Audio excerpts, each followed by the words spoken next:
हाय, कसे आहात सगळे?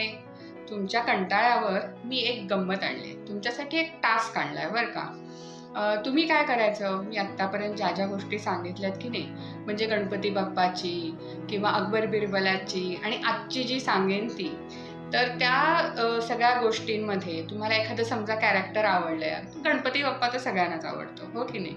तर रुसलेला गणपती बाप्पा असं एखादं चित्र काढून मला मेल कराल का? आणि मग तुमचे जे सगळे चित्र येतील की नाही, ते मी पुढच्या गोष्टीच्या वेळेला सगळ्यांना दाखवणार आहे. माझा मेल ID मी ह्या गोष्टीच्या सगळ्यात शेवटी तुम्हाला सांगेन, तो नोट डाऊन करून घ्यायचा. हां, आपण आता आजच्या गोष्टीला सुरुवात करूया. हां, आजची गोष्ट आहे हावरट शारदा काकूची. आता हे शारदा काकू कोण? तर एक पुजारी होते एका गावातले. हां, एक आटपाट नगर होतं, तिथे एक पुजारी असायचे.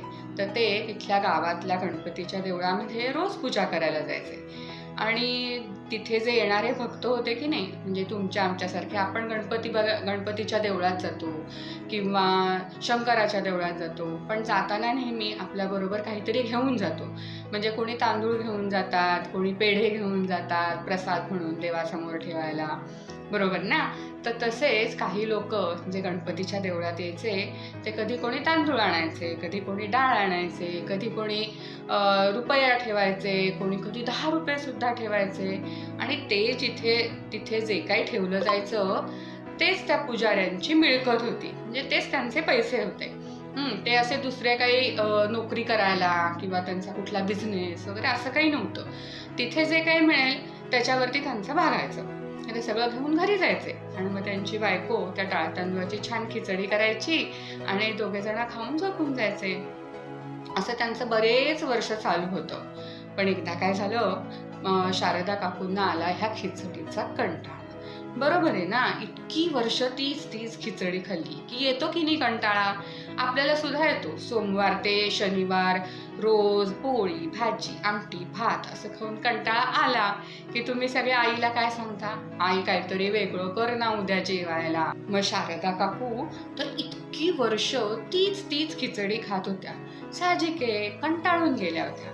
मग त्यांनी त्या दिवशी पुजारी काकांकडे हट्टच केला की मला काहीतरी वेगळं खायचंच आहे. तुम्ही आज संध्याकाळी येताना काही झालं तरी काहीतरी वेगळं घेऊन या म्हणजे या. पुजारी काका मनात म्हणाले, कुठं वेगळं आणायचं हिच्यासाठी? देवळात जर कोणी काही वेगळं ठेवलं तर मी तुझ्यासाठी घेऊन येईन. पण त्यांनी काही तिची समजूत पटली नाही. ती म्हणाली, नाही, मला काहीतरी खायला पाहिजे म्हणजे पाहिजेच. असं कराल का? येताना गुलाबजाम घेऊन याल का? हे ऐकल्यावर तर पुजारी काकांना टेन्शनच आलं. आता गुलाबजाम कुठनं आणायचे आणि ते करायचे म्हटले घरी तरी त्यासाठी किती गोष्टी हव्या. एकतर खवा हवा, म्हणजे दूध पाहिजे, साखर पाहिजे, ते तळायला तूप पाहिजे, मैदा पाहिजे. आणि एवढ्या सगळ्या गोष्टी एकाच दिवशी असं कोण आणून ठेवणार गणपतीच्या देवळात? पण ते म्हणले, ठीक आहे, बघू, जे होईल ते होईल. असं म्हणून ते देवळात गेले. देवळात गेल्यानंतर त्यांनी नेहमीप्रमाणे देवाची पूजा केली, देवळात झाडलोट केली, छान देऊळ स्वच्छ केलं. आणि मग संध्याकाळी निघायच्या वेळेला डोळे मिटून बसले आणि म्हणाले, प्रार्थना केली त्यांनी गणपतीला आणि म्हणाले, देवा, तुझं बरोबर आहे की इथे जे काही ठेवलं जातं ते माझं असलं पाहिजे किंवा त्याच्यात मी सुखी राहायला पाहिजे आणि माझी काहीच तक्रार नाही. पण शारदा ती इतकी वर्ष तेच खिचडी खाऊन कंटाळली. आज ती मला म्हणत होती, मला गुलाबजाम हवेत खायला. आता ते कुठून आणू मी देवा, सांग ना. तिचं पण बरोबर आहे, पण मला काहीतरी मार्ग दाखवशील ना? असं म्हणून त्यांनी डोळे उघडले आणि डोळे उघडून बघतात तर काय, समोर एका माणसाने एक भांडभर दूध, एक भांडभर तूप, साखर, मैदा असं सगळं साहित्य आणून ठेवलं होतं. हे बघितल्यावर पुजारी काकांना इतका आनंद झाला. ते सगळं त्यांनी साहित्य घेतलं. ते घेतल्यावर त्यांच्या लक्षात आलं की हे खूपच थोडं आहे. ह्याच्यात कसे गुलाबजाम होणार? ह्या एक भांड दुधाचा खवा तरी किती होणार? मग त्यांनी काय केलं, तिथे त्यांनी दक्षिणा जी त्या माणसाने ठेवली होती त्याच्यात अजून थोडं साहित्य घेतलं आणि ते सगळं घेऊन ते घरी गेले. घरी गेल्यानंतर हे सगळं साहित्य बघून शारदा काकूंना एकदम मज्जाच वाटली. त्यांनी लगेच सगळं तयार करायला सुरुवात केली. दूध आटवायला घेतलं, त्याचा खवा केला, एकीकडे मैदा चाळून घेतला, ते सगळं मळलं पीठ आणि छान छोटे छोटे गोळे केले, मस्त साजूक तुपामध्ये तळले, पाकात घातले आणि मग दोघं जेवायला बसले. आज नुसती खिचडी नव्हती, त्याच्याबरोबर गुलाबजाम पण होते, जरा चेंज म्हणून. पण झालं काय माहितीये का, एवढ्याशा साहित्याचे गुलाबजाम दोघांच्या वाटणीला आले 4-4, 5-5 एवढेच. आणि त्यांनी काय त्यांचं समाधान होईना. आपलं पण असं होतं हो की नाही पुष्कळ वेळेला. म्हणजे बघा कधी आपल्याला आई देते बाउलमध्ये वेफर्स देते, आपण काहीतरी TV कार्टून वगैरे बघत असतो आणि वेफर्स खाता खाता ते पटकन संपल्यासारखेच वाटतात आणि तोपर्यंत असं वाटतं अजून वेफर्स असते तर किती मज्जा आली असती ना. मग आपण आईला परत हाक मारतो, आई अजून थोडे वेफर्स दे ना. मग आई काय म्हणते, चल हावराटपणा करू नकोस, किती वेफर्स खाणार आहेस, जास्त वेफर्स खाणं चांगलं नसतं. तुम्हाला रुसायला होतं हो की नाही. पण शारदा काकूंचं अगदी सेम झालं बरं का. त्यांना वाटलं अजून जर गुलाबजाम मिळाले तर किती मज्जा येईल, म्हणून त्यांनी पुजारी काकांना परत सांगितलं, मला अजून गुलाबजाम पाहिजे. आता इतके गुलाबजाम हवेत की ते कधी संपलेच नाही पाहिजे. हे ऐकल्यावर मात्र पुजारी काकांचं टेन्शन अजून वाढलं. त्यांना वाटलेलं आजच्या दिवसात गुलाबजाम खायला मिळाले म्हटल्यावर परत काही मागणार नाही गुलाबजाम, पण तसं झालंच नाही. त्यांना अजून गुलाबजाम हवेत, अजून गुलाबजाम हवेत असं सुरू झालं. मग ते म्हणले, बरं ठीक आहे, बघतो आज देवळात कोण काही ठेवतंय का, ठेवलं तर मी घेऊन येईन. तर शारदा काकू म्हणाल्या, नुसतं तेवढंच नाही इतके भरपूर आणा साहित्य की मी खूप गुलाबजाम खाणार आहे. ते म्हणले, बरं बघतो, असं म्हणून ते गेले. नेहमीप्रमाणे त्यांनी पूजा वगैरे केली आणि संध्याकाळी निघताना डोळे मिटून देवासमोर बसले आणि म्हणाले, मला वाटलंच होतं देवा, तू तरी काय करशील, इतके न संपणारे गुलाबजाम तू आणणार तरी कुठनं, एवढं साहित्य इथे आणून तरी कोण ठेवणार रोज रोज. असं म्हणून त्यांनी डोळे उघडले, म्हणाले ठीक आहे असू दे, आपल्याला काय आता नाईलाज आहे. म्हणून ते निराश होऊन निघाले होते देवळातून आणि बघतात तर काय, देवळाच्या दारामध्ये एक पोतं साखर, एक पोतं मैदा आणि मोठी किटली भरून दूध आणि मोठा डबा भरून तूप, असं सगळं साहित्य ठेवलेलं. म्हणाले, बाप रे, हे एवढं सगळं मी एकट्याने नेणार कसं. पण मग तेवढ्या तिथे खेळणाऱ्या 2 लहान मुलांनी त्यांना मदत केली बरं का. मग ते सगळं साहित्य घेऊन घरी आले आणि इतकं सगळं बघितल्यावर शारदा काकूंना एवढा आनंद झाला, त्या म्हणाल्या, चला चला मी आता गुलाबजाम करते. मग त्यावर ते म्हणले, अगं थांब, एवढे गुलाबजाम करायला किती वेळ लागेल, उद्या सकाळी कर.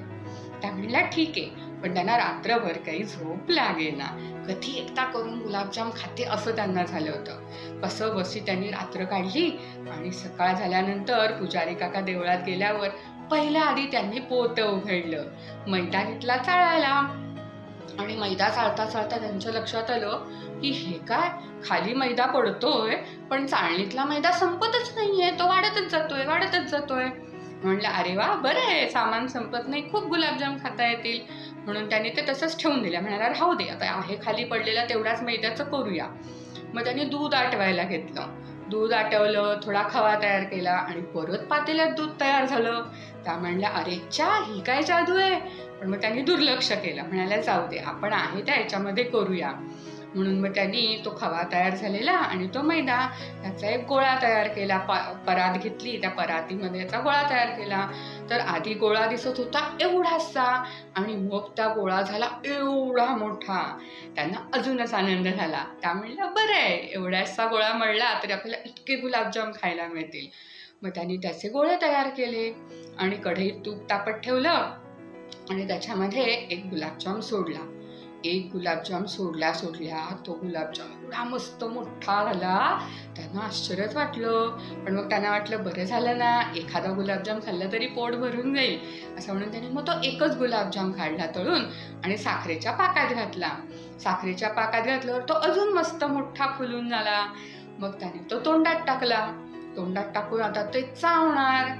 तेवढ्यात काय झालं माहितीये का, तो गुलाबजाम एवढा होता ना, तो तोंडात गेल्यावर असा वाढत वाढत वाढत गेला आणि त्यांचे गाल स्ट्रेच होऊन खूप दुखायला लागले की ते आता गाल स्ट्रेच होईच ना, तितका गुलाबजाम मोठा झाला.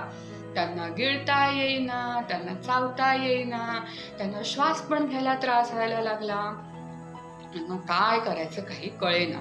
मग त्या म्हणल्या हां आता हा गुलाबजाम तोंडातला तो काढून टाकूया. म्हणून त्यांनी तोंडात हात घातला आणि गुलाबजाम ओढून काढला. गुलाबजाम एक तर बाहेर आला, पण काय गंमत झाली माहितीये, आतमध्ये आपोआप एक अजून गुलाबजाम तयार झाला.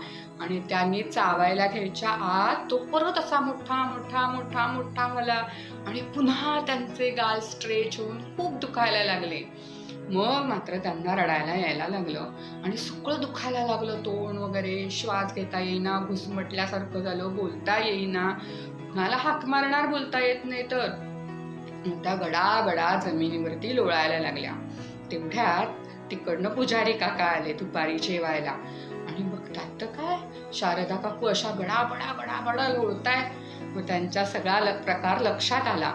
त्यांनी शारदाला सांगितलं, तू रडू नकोस, तू काय कर, डोळे मिटून देवाची प्रार्थना कर आणि सांग मी असा हावरटपणा परत करणार नाही, पण हे तोंडातला जो गुलाबजाम आहे तो छोटा होऊन जाऊ दे आणि मला वाचव देवा, असं देवाची मनापासून प्रार्थना कर.